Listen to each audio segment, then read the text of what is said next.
Hey guys, what's up? So today I want to go over what is a warm-up and what is a cool down. This may seem like a very basic topic, but I find myself repeating over and over and over again the importance of a cool down, the importance of properly warming up on the daily with my track team.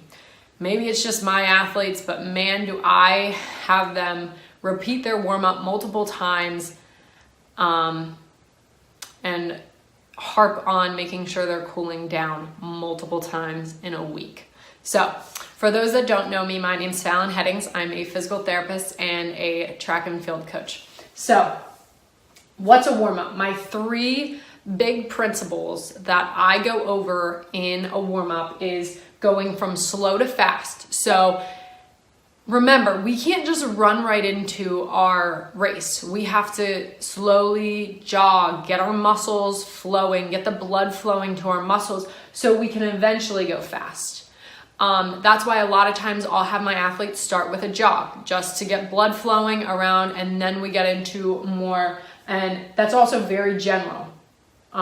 So jogging, we're starting slow, we're starting very general, and then very large, you're using every muscle in your body to jog.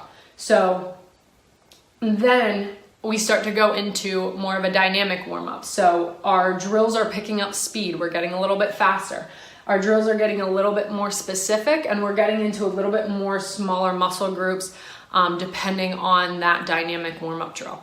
And then I always tell my athletes before they're ready to race or ready to even practice, if there's an area that needs a little bit more extra time and focus for them, maybe their groin's really sore that day, maybe their hamstring's really sore that day, give that area a little bit more specific, tender loving care, and again, remember that's a small muscle, and even get into some faster movements. Because if you're a sprinter, if you're a powerful athlete, those muscles have to be ready to be fast, be specific, and remember, they're small muscles. So your end goal of your warm-up is to be as specific to your event. I always explain to my athletes that you only have one shot. So track and field's a totally different sport. As soccer, you have 90 minutes to score a goal. It's a long time.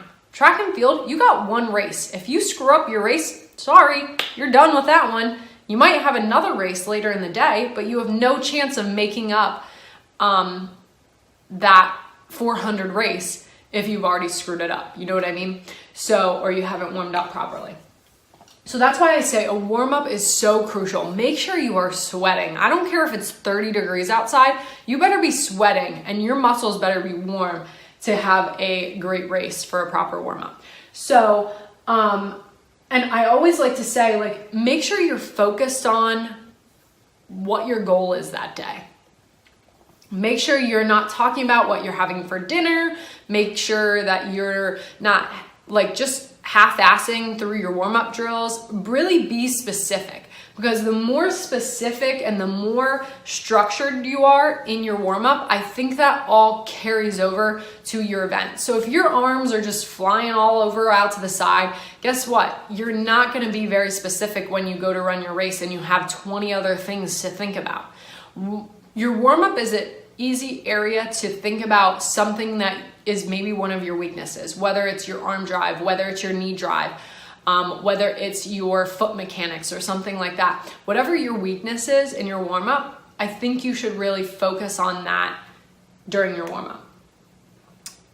Okay, then your cool down. Your cool down is pretty much the opposite of a warm-up. So right after you finished running, you should go back to, now you just went fast, now you want to slow down your heart rate and slow everything down and bring your body back to homeostasis, or its natural state, your natural resting state.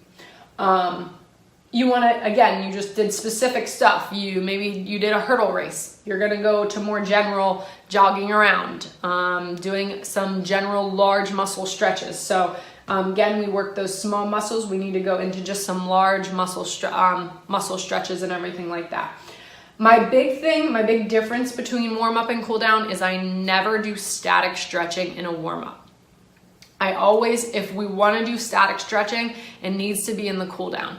And my theory behind that is if your muscles, so static stretching, you're trying to elongate the muscle. So here's my muscle, I just elongated it and made it long. If I'm doing that in my warm up and now my body has to run, it doesn't know what to do with this length. It's used to being here. So if I just made it extra long, now my body's probably a little bit more uncoordinated and doesn't have that control to control the muscle being here. So it's gonna wanna tighten up anyways. So if you're going to do any static stretching, please do it in your cool down. So even if you elongate your muscle, then you can slowly, your body can figure out how to control that new length that it just got. So those are my basics of warm-ups and cool-downs. If you have more specific questions on specific drills, put it in the comment section. I always think warm-ups and cool-downs should be individualized to everyone because it's based on your body, and maybe your body needs a little extra warming up to the hamstrings versus mine is my ankle. My ankle, if I would compete now, my ankle would need a good 20-minute warm-up session beyond what I would normally do.